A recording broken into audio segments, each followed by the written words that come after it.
about to get real, keep it live, that's right. From Pennsylvania to across the globe, it's time for the Steelers All-Star Show. Welcome to the Steelers by the Lake podcast. My name is James Strong, joined once again by my co-host Nick Pretzel. Unfortunately, Jill and Cody not able to make it this evening. Sounds kind of similar, like our defense in the second half of that game, huh?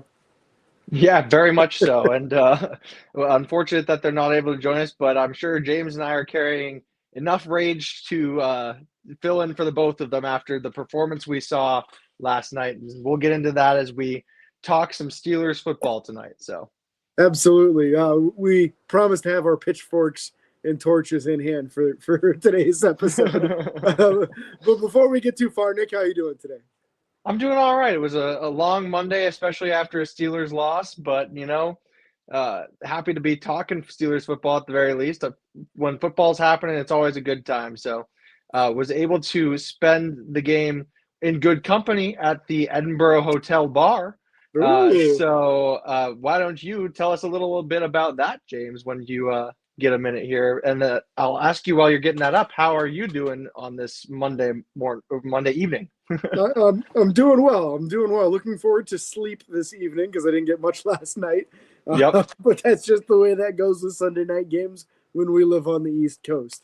So support for Steelers by the Lake is provided by the Edinburgh Hotel Bar, serving a variety of lunch and dinner specials every day, including steak, seafood, Italian pasta dishes, and more. They're located at 100 Meadville Street in downtown Edinburgh. Information is available at 814-734-5103 or online at edinburghhotelbar.com.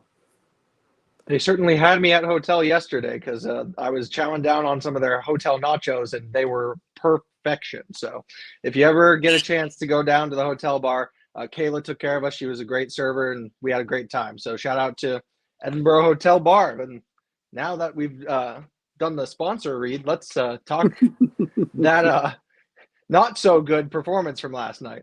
And before we get to that, let's talk about some other things that are some of the best to do it. Not just the Edinburgh Hotel Bar and some great food options there. We're talking about Hall of Fame voting. The finalists, it's starting to get a little bit more whittled down. They're down to 52 players total now, I believe. Gary Anderson has made it as I don't think it's quite semifinalist. It's whatever the round is before that, quarterfinalist, whatever it is. So Gary Anderson is in that group. Marquise Pouncey is still in the running. James Harrison and Hines Ward. So 4 Steelers are represented in this group. Marquise Pouncey probably being the one with the best opportunity, being an 11-time Pro Bowler, which is something that probably more Pro Bowls than the other 3 guys combined, unfortunately for them. So if Marquise doesn't get in first ballot, I do expect him to get in probably by the second or third. Just way too good of a resume to keep him out for very long. And one of the other guys I expect to eventually get in or at least have a good shot after how many years he's been in the running is Hines Ward. He's been up for the Hall of Fame for a good number of years now, I believe. So him being able to consistently make it further as time goes along, I think eventually he'll get in. Maybe not this year, but I do expect him to eventually have a bust down in Canton. So hopefully we'll see him there sooner rather than later. I think it's deserved. I think he definitely earned it over his time with the Steelers, but happy to see 4 of our guys make it this far. Hopefully they continue further down this race. Some inactives for the game leading up to it. We had Scotty Miller, Andrus Peat, Logan Lee, and DeMarvin Leal. No real surprises here for me. I don't know about you, but we may see Andrus Peat get a little bit more game action now with some of the injuries that we'll get to here in a moment. Absolutely. Going to need the depth there. The big question mark out of this group, the only guy that was actually injured on the inactive list was Scotty Miller. We talked about in the pregame show that was a hand injury. My suspicion on this is that we've got a broken or dislocated finger. If that's the case, I would not be surprised to see a move to him going to the IR this upcoming week. As a reminder, we've been talking about this. Both Will Howard and Malik Harrison are eligible to come off of the injured reserve at this point. Both have their 21-day windows open. So some help could be on the way. Just hopefully it's going to be enough help, man, because they need some real help to get this rallied around and turned back in the right direction. And this game, man, let's get into this game. If you would have told me that Pittsburgh was up, what was it, 16 to 7 at halftime? Was that what the score was, I believe? I believe so. Yeah, if you would have told me they were up by that much at halftime, I would have said, man, I bet they win this game. And then just a complete meltdown in the second half. And just so many of the issues that we've already been talking about this season multiple times. But let's at least start with some positives. There are some to talk about once again on this game. Again, Aaron Rodgers had a pretty good game. There were a few times where I felt like receivers kind of let him down. Specifically, Calvin Austin coming back wasn't catching the ball cleanly in this game. He was bobbling it a lot of times before he'd get possession or just straight up not even complete the catch. In a lot of these quick timing passes or passes at or behind the line of scrimmage where you're expecting him to catch it and then turn up field and start getting some yards, if you bobble the ball, by the time you catch it, it's too late. The defender's on you, and you have no time to get any yards after the catch at all. So the fact that a few of these guys were not able to catch balls cleanly in this game completely screwed up some opportunities, including that 2-point conversion attempt at the end of the game where Jonnu Smith gets some separation. Aaron Rodgers hits him in the hands, and Jonnu just bobbles it and was unable to complete the catch. That would have made it an 8-point game, which would have made it still a viable option to possibly win, and instead it's just another drop.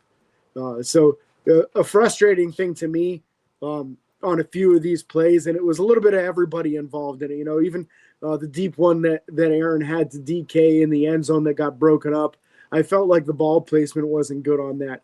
Aaron threw it over the wrong shoulder. If he throws it in front of DK and leads him towards the middle of the field, away from the defender because the safety was out of position, he couldn't have got there to help, then the defender can't come over DK's back to get it. But DK kind of had to go back over his shoulder to go for it, which gave the defender an opportunity to break it up, which they absolutely did. So too many times in this game, Pittsburgh unable to complete the drive with a touchdown.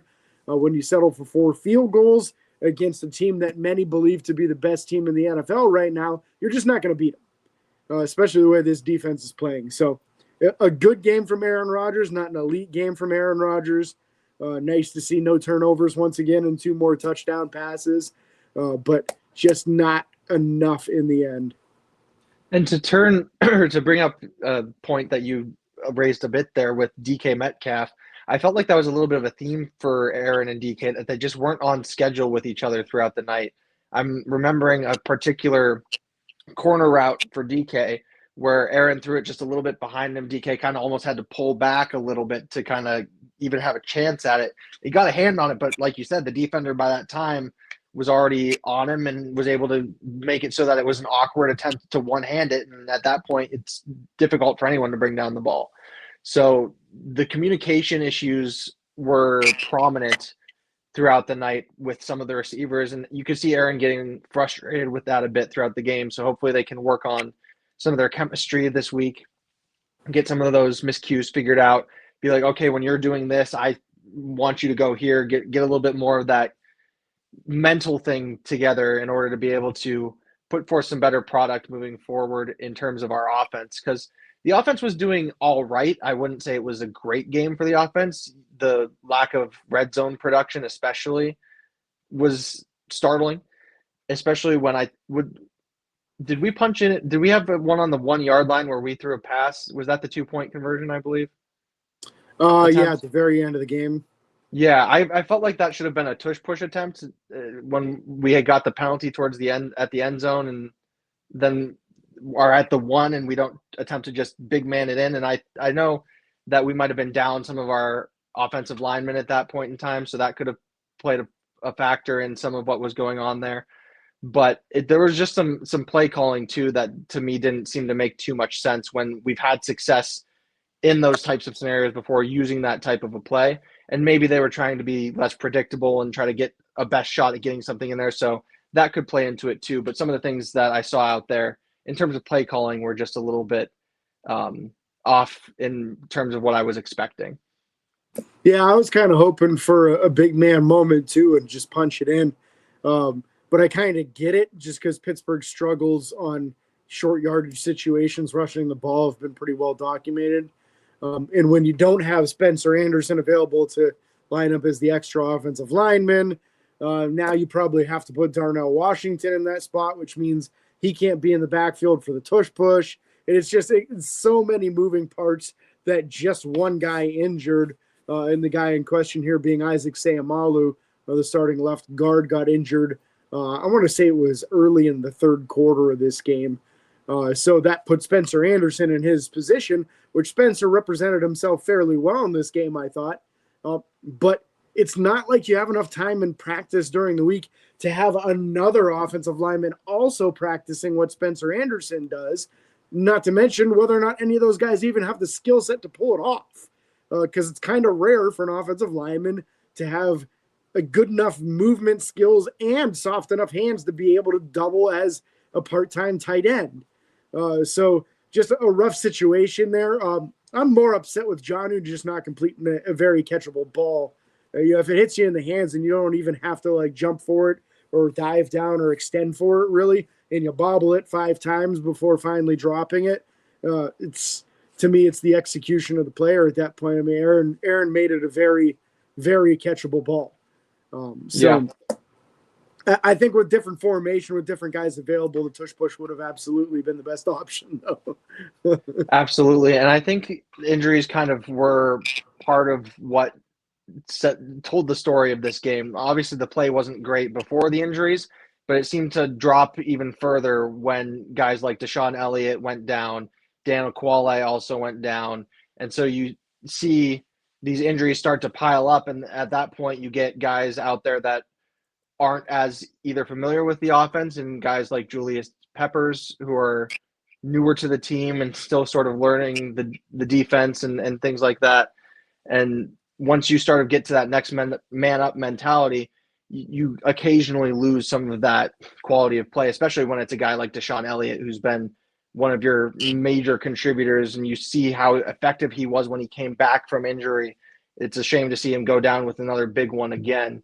And speaking of injuries as well, interesting to see that Peyton Wilson got the nod there in place of Miles Killebrew as the special teams captain as well.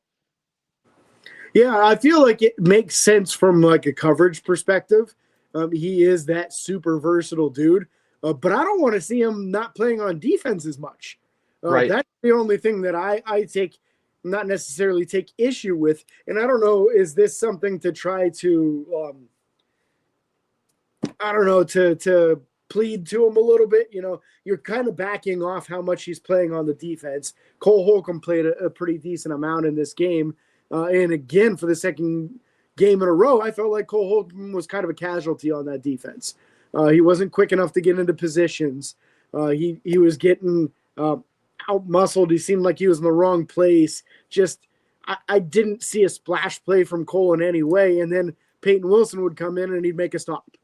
He'd run somebody down. He'd hit somebody in the hole and meet him and stop him for a loss or right at the line. And I thought that Peyton Wilson was excellent on defense in this game. And I thought that he was the only middle linebacker that was. And it's a shame that he's splitting snaps with somebody else when in that game I felt like he was the clear best middle linebacker on the field. Absolutely. I'd like to see him get more defense and put someone else on special teams, even if the special teams play dips a little bit. Not that I want to see our special teams play dip, but I'd much rather have our defense firing on all cylinders than special teams. It's not that all 3 phases of the ball aren't important, but when your offense was struggling a little bit in the game, you kind of need your defense to kind of pick up the slack caused by that offense. And when your defense is doing the same soft coverage it did last week and then allowing Tucker Kraft to go for 143 yards receiving and 2 touchdowns, you're not really in a great position. And tight ends are often met by middle linebackers throughout the game, and to have Peyton Wilson out there, I think would have been a lot better than seeing Cole Holcomb and Patrick Queen. Queen, I didn't think had a terrible game, but I had one play where I was like, hey, good job, Queen. And then I was like, all right, where's Patrick Queen for the rest of the game? So yeah. Peyton Wilson, on the other hand, as you said, was having a better game when he was out there. He just wasn't out there as much. So and I think he led the team that. too. He had 9 total tackles in the game, playing part-time. Yeah. So that just kind of goes to speak to his level of involvement in the play of the game. Patrick Queen with 3 total tackles, just not much of an impact at all. Cole Holcomb, 4 total tackles. So Peyton Wilson had more tackles than those two combined did. Yeah, he had the most tackles and the most solo tackles on the team of the night on limited snaps. Yeah. So yeah, so gotta get him on the field more frequently if we want to see this defense get better. Let's finish up on this offense before we get completely off the rails here. I felt like the running game in the first half was excellent, and then as soon as Seumalo went down, it really threw him for a loop, and they really just didn't stick to the run game as much as I was hoping they would in this game. It was successful. Jaylen Warren was 62 yards, 4.8 yards per carry. Gainwell with 31 yards and a 6.2 average on the day. So they were moving the ball, just got away from it in the second half, and it kind of coincided with Green Bay starting to take the lead. I felt like when they came out on their first drive and threw it 3 plays in a row, that was a mistake. Yes. I know a lot of people cringe when Pittsburgh comes out and runs on first down all the time. Well, I'm here to tell you that if it's working, you should continue doing it until the other team actually stops you. Because if you just go into pass all the time and completely abandon your run game, this is what happens. Your defense is out there nonstop. You're not able to sustain drives. They're just absolutely gassed and can't cover people. They're not getting to the quarterback. And it comes back to just giving up on the run game. So got to get back to the basics on this. They may have to figure out how to actually run the ball without a 6th offensive lineman. But they can do it. They've proven that they can do it. They need to stick with it. Jaylen Warren only getting 13 carries is a travesty, in my opinion. He's playing way too good to only get 13 carries in a game, especially when you had such a big lead at halftime. And I believe most of those carries came in the first quarter, or not the first quarter, the first half. Absolutely. But, and like you mentioned, I don't think it was even just the first 3 plays. I can't remember the exact statistic I saw floating out there, but there were a number of pass plays to start the second half, and they basically abandoned the run game, which was, as you said, effective up until that point. And maybe it was due to Seumalo not being 100% and then getting actually taken out of the game for the pectoral injury. But even so, it just wasn't as effective. And obviously the one run to end the game of Gainwell fumbling wasn't too great either. So, I mean, you see all those types of things happening in the second half, and it's just a bit demoralizing because, as you mentioned, not only does the run on first down force them to then commit to the run later, it allows you to then open up the passing game, because if they're loading the box, then the receivers are not as covered as they could be, and they're more open and able to make plays. And that's how you see, like, the play, I believe was against the Vikings, where DK takes to the house 80 yards. Yeah. So you get things opening up like that, whereas in this game you didn't really see that for us, and you saw that more for them, where they would run the ball and then they'd have a slant and then soft coverage, and then tight end goes for X amount of yards, or receiver goes for X amount of yards. And obviously Tucker Kraft did lead them on National Tight End Day and receive receptions, yards, and touchdowns. So I kind of called that out a little bit before the game. Knew he was going to be a threat, knew we were going to have to cover him, and we just really didn't. And I think a lot of that, as I mentioned, was Darius Slay. Have not been impressed with his play for a little bit while here, and with the injury to Deshaun Elliott, James and I were discussing a bit before the show as we were getting things set up here, that we really might want to see some movement around of different assignments to see how we can kind of cover for Elliott being out, and maybe for some of the lack of ability that Slay is sort of exhibiting in some of these areas. Absolutely. Yeah. I thought a poor game for Slay, especially on tackling. And the second touchdown that Tucker Kraft got near the end of the game there. That was all Chuck Clark. Chuck Clark had a man-to-man and just got beat and then got run away from. And that should be embarrassing for a safety to let a tight end just run away from you like that. And it's not like Tucker Kraft is a 235 or 240-pound tight end who's basically a big wide receiver. He's a big tight end. I mean, he's not a slow dude by any means, but he's not like your super speed demon tight end, and he completely ran away from Chuck Clark. So that's just an embarrassing moment for Chuck on the field. And Slay had like one or two decent plays and was just getting beat pretty much the rest of the game. So kind of an embarrassing performance for him too. Let's move to the receiving side of the offense here, where I thought we had a couple of guys who did have a good game. Roman Wilson with his best college or professional game so far. With the grin on your face tells me you want to talk about Roman, so I'm going to let you take the mic on this. I've been excited about Roman Wilson since we got him. I believe in the pregame show I was calling for us to get him more involved, and boy, did we. Led the team in yards, not receptions, but, I mean, that even speaks for itself. He had a long of 45 yards on this game, and he had a touchdown, his first career touchdown in this game as well. So really good to see the young man starting to get involved more. He had that tenacious mentality coming out of the draft. He just lost his defender on that first reception there too, and it was really cool to see him get out there and get more involved, because Aaron talked about him a little bit in the preseason too. He said, he just needs to sort of get out of his own head and realize that he can do it. And I think this game really, even though it was not a W in the win column, I think for Roman Wilson, it was a big confidence boost to see him be able to get more involved, to snag that first touchdown, and honestly just get him more involved in this offense. And that's something that we need to see from some of these back of the roster guys, especially in games where we're not getting our tight ends involved as much as I would have liked. So really excited to see that out of Roman. Yeah, great game for him, and couldn't come at a better time too. With a game that was kind of shaky for Calvin Austin, in my opinion, with him double catching a lot of balls. That catch you're talking about, that first one that he got for 45 yards, not only did he lose his defender, his footwork on the sideline to keep those feet in bounds was pristine, man. Perfect job with the foot placement there to keep his feet in bounds. And he fought for every yard in this game. Even that touchdown that he got at the end to keep the game alive when the game was coming to a close, but still within technical grasp, because it was a 16-point lead. You could get 2 touchdowns and 2 2-point conversions.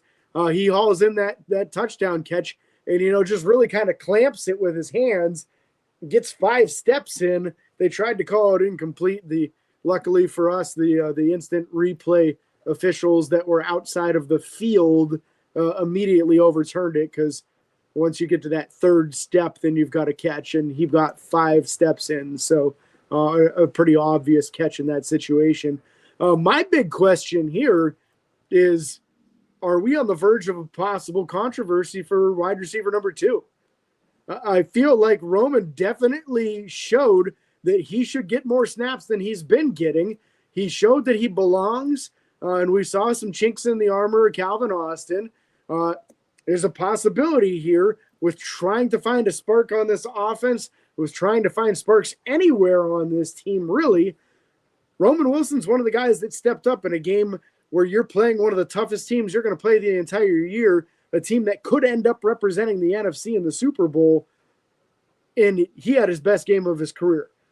So hats off to Roman. I really liked what we saw from him. A couple of good moments from DK. I liked the touchdown catch where he once again acted like a power forward in basketball, boxing his guy out, using his body, catching the ball with his arms out in front. That was good execution there, but he's got to control his temper. You can't be getting 15-yard penalties. It was 3rd and 2. 3rd and 2, and he decides to try to poke a guy in the eye after arguing with him. Draws a 15-yard penalty. Now it's 3rd and 17, and we all know Pittsburgh's dumping it off on a 3rd and 17 because they pretty much never throw to the sticks in those situations. So just you can't have that. And we didn't have it like the first 4 or 5 weeks of the game. The first 4 or 5 weeks of this season, guys were playing clean. They weren't doing stupid stuff like that. And then in this game, we start getting personal fouls and 15-yard penalties. And in just back-breaking penalties. So these guys have got to get it together here. And outside of that, I was just real disappointed that they didn't throw the ball to Darnell at all in this game. Yeah, not a target for Darnell, which was shocking after his significant outing, I thought, last week, despite the loss to Cincinnati. Mm-hmm. And one of my keys to success was let's target our tight ends. We saw what they can do in the game against Cincinnati. Unfortunately, it was a little bit too little too late after the 2 interceptions. But we had Jonnu Smith had 3 targets for 2 receptions, 17 yards. Fryermuth, 4 targets, 3 receptions, 13 yards. And then Darnell not targeted once. So don't forget, though, we got our first big man catch from Spencer. We sure Anderson. did. Spencer Anderson with 1 target, 1 reception, 4 yards. Now that's what I call consistency. That's probably going to be the last of it for his career because he's going to be playing guard now again. But I'll give him credit. Soft hands. He got hit almost immediately, but he fought for every yard. He got a couple extra yards on that after taking contact. So I'll give him credit. He probably won't get any more opportunities, assuming Seumalo misses some time here. But if Seumalo comes back, then Spencer's going right back to that role, and I could see them easily going to him again because Aaron Rodgers sees him catch that ball that easily and go get a couple yards. He'll do it again. Absolutely. Just a weird sort of game to see how the targets were spread and how things played out. I mean, you figure they're going to try to eliminate DK, so that's not too surprising. But Roman Wilson jumping to the top of the chart in terms of production in yards gained and having the touchdown, obviously DK also having a touchdown. But really, really exciting to see our young guy who hasn't been able to find much field time on the field up to this point to be able to come out and show out in one of the more difficult games of the season. We've got a difficult stretch coming up, and we're going to need that type of production moving forward. So hopefully we see more of that out of Roman Wilson. Hopefully that lights a fire under Calvin Austin as well, because you never want to see a guy just deflate. You want to see it light a fire under him, and then we have quality all around. So hopefully we see that moving forward. But I don't know about you. I don't really want to talk about the offense anymore. I'm about ready to crash out on this defense as we were talking about earlier. Well, let's give the O-line a quick little moment here. I felt like their protection was pretty decent throughout the night. They did give up 3 sacks, but I felt like most of those sacks were Rodgers kind of getting jittery feet and kind of giving up on the pocket and trying to move forward to get away from pressure and oftentimes going into it instead. So I felt like the 3 sacks were not really representative of the pass blocking in the game. I thought it was pretty decent. And the run blocking was excellent. So the offensive line gelling at a pretty good time here. The question to me is going to be, how long is Isaac Seumalo going to be out with a pectoral injury? He did miss a serious amount of time previously with a torn pec. So there's a possibility of this being a re-aggravation, which would be real bad news for him. And are you going to try to use somebody else in the big man packages if Spencer Anderson's starting at guard? I would like to see it. Not necessarily somebody that can catch the ball, but maybe Calvin Anderson can do a little bit of that. I don't know. Let's try another Anderson. I don't want to see him give up on the big man packages because it's been so successful running. Yeah, and we'll see what Andres Pete can do for the team. I mean, they brought him in for a reason. He's that sort of extra added depth, and he's played several positions across the line. So hopefully in some of those certain packages, maybe you see them flex Anderson back out to that spot and put Pete in at the guard position for that time being. I'm hoping to see that because I don't want the big man package to go away. We've seen what it can do. If they can run it effectively with Pete or Anderson or another guy, who knows, maybe they'll bring someone in. I don't anticipate that. I think they're kind of comfortable with the guys they've got for now. But you never know. There's guys around the league that could be brought in, and it happens all the time. So I hope the package doesn't go away. It's something we really like to see. It's been successful thus far. Really helps the run game. And when the run game is effective, the pass game becomes more effective as well. So definitely don't want to see that go away. Absolutely. So time for Crash Out Central, right? Hang on, I gotta go grab my pitchfork. No, I'm just kidding. The defensive side of the ball is where we're going next, and there's not a lot of positives. In fact, Peyton Wilson being one of the few positives I felt in this game. An embarrassing number of 0 sacks. A lot of that due to the fact that just Jordan Love was getting the ball out fast. The defensive line actually shut Josh Jacobs down completely. He averaged only a couple over 2 yards per carry. It was like 2.3 or some real small number. His backup actually had a drastically better game than he did, a little more of a jittery guy that got most of his carries in the second half in passing formations when Pittsburgh had their nickel defense out there. But Cam Hayward did come away with 7 tackles on this game, and I thought he was pretty stout. I thought the defensive line in general was stout, just nowhere near enough pressure on the quarterback. Not even getting your hands up and deflecting passes. Just kind of an embarrassing effort as far as getting after Jordan Love, making him feel uncomfortable. I mean, at one stretch, for crying out loud, Jordan Love had 20 completed passes consecutively. That's absurd that nobody can get a hand on the ball or disrupt a play in any way to make an incomplete pass happen during that. Just insane that there is so much off coverage going on in this game.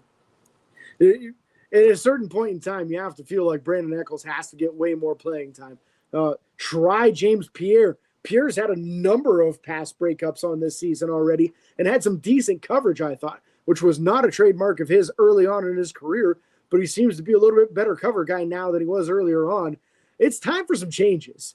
These corners are doing an awful job. I feel like the only one of them that's consistently has tight coverage is Joey Porter, and he's getting penalized like crazy, just like he was last year.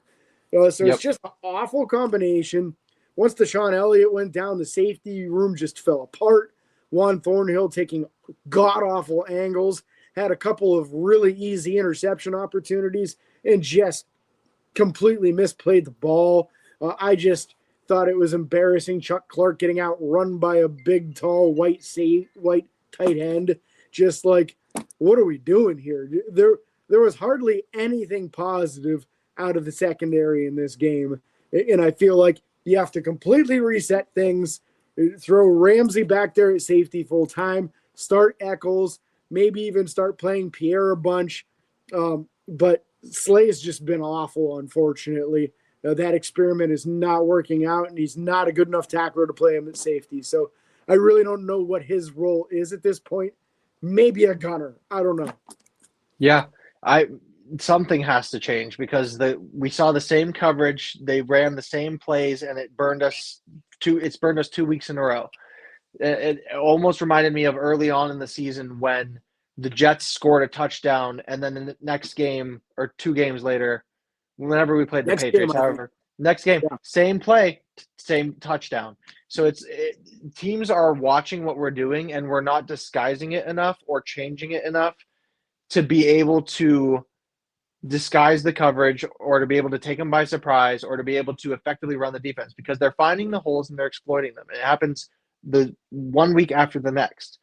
And as you mentioned too, there's been no penetration these past 2 weeks. We have not gotten to the quarterback once, as far as I can remember. And this week, 1 tackle for loss, and it was Darius Slay. So good job for that, Darius Slay. You did one good thing for the whole game. That was his play of the game. Yeah, your play of the game. Because everything else was a missed tackle. And like you said, Joey Porter's been probably the best one out there, and even he has been missing tackles too. I at one point asked, have we forgotten how to wrap people up? Because we're not extending and grabbing and pulling down. Maybe they're afraid of a hip drop tackle. I don't know. But Joey Porter Jr. doesn't seem to be afraid of being penalized. So I would much rather see him get called once for a hip drop tackle and be wrapping guys up than continually just throwing a shoulder and the guy bounces off him and then runs for an extra 15 yards. So wrap guys up. Don't be afraid to what happened to our physicality on the defense. It's gone. I don't know what happened to it because it's not there.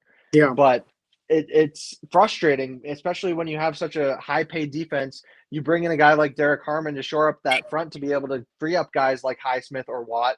And I barely saw Herbig out there at all. I didn't check the snap count or anything, but these guys were contributing at a high level for most of the game. Now, granted, again, playing Green Bay, considered to be one of the better teams in the league right now, highly favored to make it to the Super Bowl or at least the NFC Championship. So I'm not sure what was going on, but 2 weeks in a row to see such little production from the highest paid defense in the NFL with a number of guys that should be contributing is very disheartening as a Steelers fan. And I'm already looking at how many losses can we get in that loss column so we can get a good enough draft pick next year to not be in this situation again. The whole point of going out and getting all these highly skilled corners was to play tight press man coverage, and we're playing off coverage. We're playing off in man, we're playing off in zone. Everything is just loose. Everybody stay back. We're way too worried about getting beat deep, so we're giving up absolutely everything underneath, and they're mixing it up from man to cover 2 to cover 3 to cover 4 to cover 6, and they're doing all these different things. But the one thing that's the same in all of them is they're not doing any press coverage. No one is up at the line disrupting the release of the wide receiver, so they're getting free releases to run their routes as if there's no defender on every single play. The only way you can legally disrupt a guy in his route running is to get to him within the first 5 yards. If you're lined up 7-8 yards away from him, he's getting a free release. He's getting to run his routes as if there's no defenders around, because by the time you touch him, guess what? It's pass interference or defensive holding because you're too far off. So something has to change. You have to start playing some press man coverage, press zone coverage, whatever it is. It has to be press coverage. That's why they brought Joey Porter Jr. in.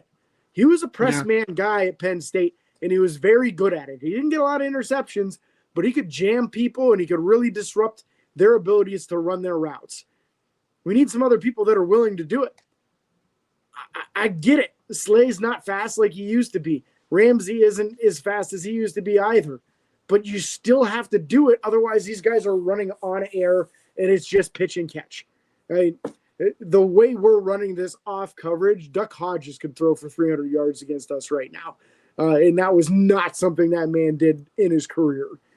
So just horrific execution in just the basic parts of how you stop a team. Having the best pass rushers in this high-octane defensive line that can really get after a quarterback is useless if all the quarterback does is get back there and throw to his first read on every single play. He doesn't have to hold the ball. If the ball's getting thrown in less than 2.5 seconds on every play, nobody can get there that fast. Short of a completely blown blocking assignment where somebody that's real fast like Nick Herbig comes completely untouched, it's not happening that fast. Guys don't get to the quarterback that fast. Right. So if you actually start pressing the corners, I'm not saying that you're not going to get beat, because you are going to get beat. You are going to give some plays up, but you'll disrupt the timing. You'll make the quarterback hold the ball for a half a second longer, and that's enough time for defensive tackles to push the guards and centers back and get their hands up and bat the ball down. That's enough time for TJ to get into his counter move because his first move didn't work. That's enough time for Nick Herbig to get all the way around a dude that's 6'8", and it takes a while to get around him. Like, you have to do these things, and we're just not doing it. And you could tell in the press conference after the game that Tomlin was sick of it. He said, we're seeing the same problems that we've seen the last few weeks, and we've got to make some changes. And he doesn't normally throw guys under the bus like that, and he didn't throw a specific player or a specific coach under the bus, but he mentioned having the same issues. And that goes to not making changes personnel-wise, scheme-wise, or just aggressiveness-wise. And I think it's everything right now. I think you have to change everything. Yeah, expecting different results when doing the same thing over and over again is, I believe, Albert Einstein's definition of insanity. So if we're going to keep trying the same thing out there and expect teams not to exploit it, you're going to have a bad time. But, I mean, when you have now, again, Green Bay is no slouch, but they put up 454 yards of offense against our defense. Mm-hmm. That's not good. And this, again, highest paid defense in the NFL, on paper should be performing way better than they are.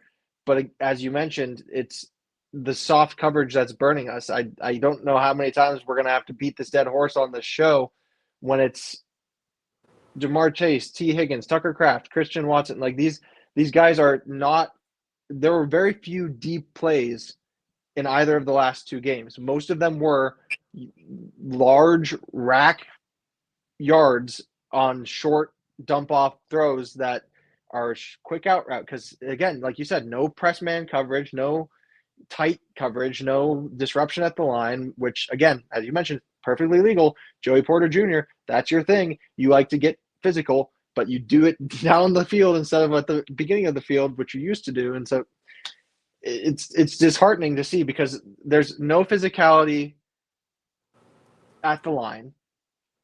When there is physicality at the line, there's not the batted passes that we are accustomed to either.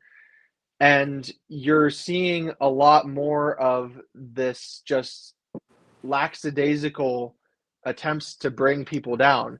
Earlier on in the season, we had Peyton Wilson suplexing a guy, and now we're not seeing any, it seems like, big hits on our side. I had several moments where I was like, ooh, big hit, and I was like, oh, wait, that was our guy. So, you know, it was Green Bay brought the boom, and we definitely did not. There was even a play in this game where they got a touchdown in the left corner of the end zone where Slay was arriving at probably the 2 or 3 yard line, and he pulled up, didn't hit him, and let him walk right in the end zone. So we're not only as far as not making big hits, we're scared to make the tackle that can stop a touchdown. Like, that's just crazy to me. But before we go complete crash out without anyone else getting any word in, I know it's only the two of us represented here today. Jill has absolutely no voice. That's why she's here, why she's not here. So I'm going to play the part of Jill right here. We're going to pretend this is my blonde hair. There we go. So I'm going to read what she sent off to us and try to give you the thoughts that Jill has in her mind from this game. Defensively, we at least somewhat stopped the run this game. Our pass defense was horrendous. The depth we thought we had with these veterans are not the true depth we have. Slay was getting less snaps this game because he was not good every single time he was out there. Ramsey had some good tackles, and that's the only positive in that secondary. No tackles for loss either. Something's got to give. And now with Elliott out, what's the solution? Things are looking bleak. JPJ struggles to cover and is inconsistent, in my opinion. In Jill's opinion, this is. For the veteran room it feels they don't know who they are. That or they've lost touch with who they are as a defensive unit. On the offensive side of things, 1 of 10 in third downs. That is a horrible look.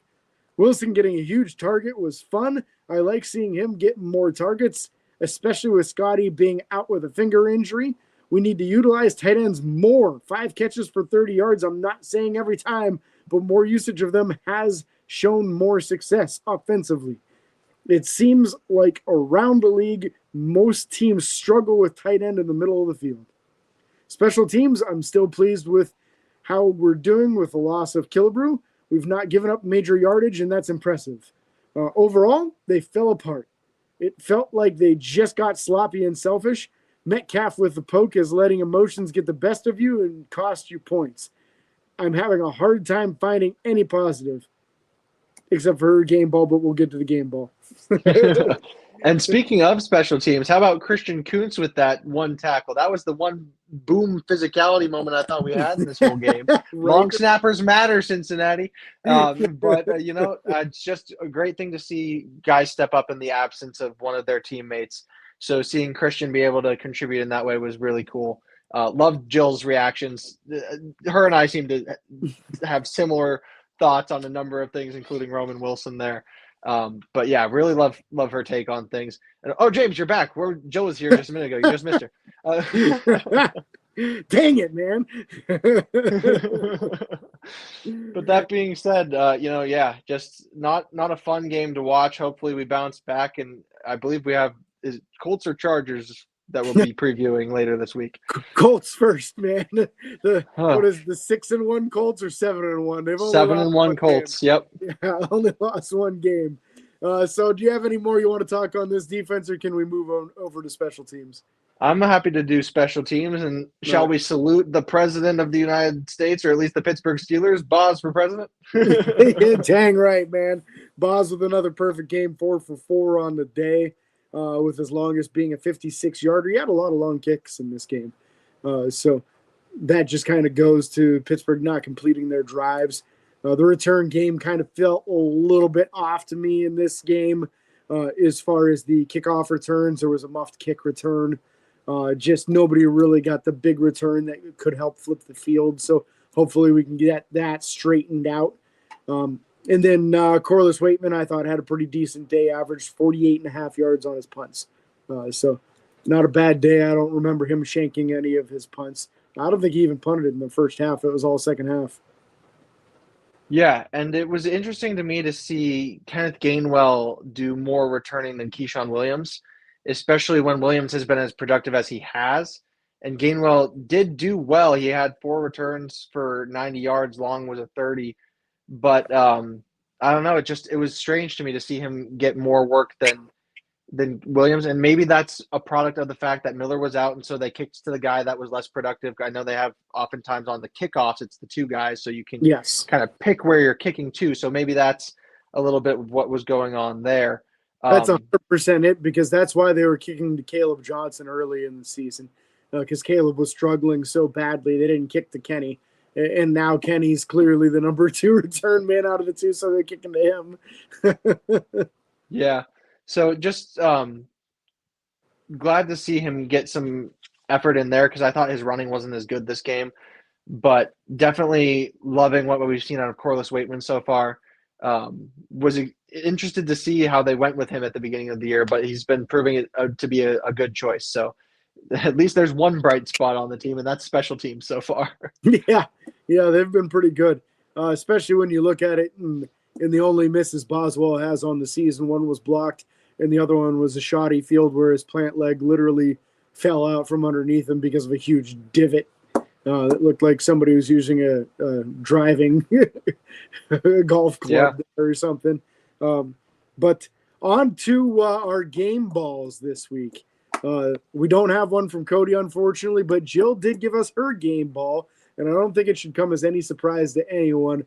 It is Chris Boswell. Boz gets her game ball, deservedly so. Had himself another excellent game. Has consistently been one of the positive spots of this team. We've had some pluses here and there offensively, defensively. Boz has been good every time. So I think that's a great call on Jill's part there, using Chris Boswell for hers. Absolutely. Nick, I don't think mine will come as any surprise either. My game ball is going to Roman Wilson. To see the young man get his shot, especially with Calvin Austin still being out there, and be able to produce in the way that he did, lead the team in yards, getting a touchdown, one of only 2 touchdowns on the day. Hopefully that built some chemistry there with Rodgers, because it seemed like he was the only one who actually had chemistry with Rodgers in this game, other than maybe Smith, but the dropped 2-point try doesn't give me too much confidence there. So hopefully we see him get more involved. Hopefully we see them bring Darnell Washington back into the target share, because not throwing it to Darnell just doesn't make sense. But my game ball definitely goes to Roman Wilson. Hopefully we get to see a lot more of him moving forward. Well, that gives me the opportunity to get a little outside of the box here. Not a lot of guys to really brag about from this game. But I think my choice probably won't surprise too many people after how we talked about this game and broke it down. I'm going another Wilson, Peyton Wilson. One of the few bright spots on this defensive side. I thought he had an excellent game, leading the team in tackles while only playing part-time on the defensive snaps. I thought very impressive performance from Peyton. One of the few guys who very clearly did not quit on this team and was very physical from beginning to end, with some big hits, stoning running backs right in the hole. and just giving maximum effort all game long. So I think if the effort he's getting is contagious, if he can somehow spread that like a flu bug around that defense, the defense will start playing good again. And I think if they make some changes this week and don't just say, well, I guess we got to go with Thornhill, I guess we got to go with Slay, mix it up, man. Let some of these other guys play. Brandon Eccles has had some real nice game tape out there. Let's get him on the field. Give Pierre a shot. If Corey Trice is ready to come back, bring him back off of the IR, man. You got to do something different than what we're doing on defense, especially in the secondary. And I don't know what they're going to do at safety other than Ramsey to try to seal that up. I'm still holding out. I hope that Sebastian Castro becomes available somehow, but I don't think they'd even play them over Thornhill and Clark anyway. So Peyton Wilson. And maybe even yeah, absolutely. And maybe even a little bit of Peppers back there too. See him get a little bit more involvement, because at this point I don't want to see too much of Ryan Clark out there anyway. But definitely like the pick of Peyton Wilson. He brought the juice. And yeah, it's just a shame to see them designate him so much more to special teams when he was one of the few bright spots on the defense. Absolutely. So go ahead in the comments, any of you still listening or watching, put your game balls in the comments. We'd love to see it. If you have any takeaways, any thoughts on it, if you have any brainstorming ideas, any safeties that are available in free agent that you see that you think might be able to help Pittsburgh, let us know. Give us your tin hat theories. Yeah, tie that tinfoil hat on way too tight, just like they do on Steelers Depot, and let us know your opinions on it. But we'll have another show coming for you on Saturday and probably some roster transactions between now and then. So look forward to seeing what they do this week. Nick, do you want to get us out of here? Absolutely, James. Thank you so much for listening to Crash Outs by the Lake. Go ahead and give us a like and a follow on Facebook, TikTok, Instagram, Twitter, and YouTube. Give us a 5-star review on Apple Podcasts. Make James here very happy, and myself too. And we'll be seeing you next time. Thank you so much for listening.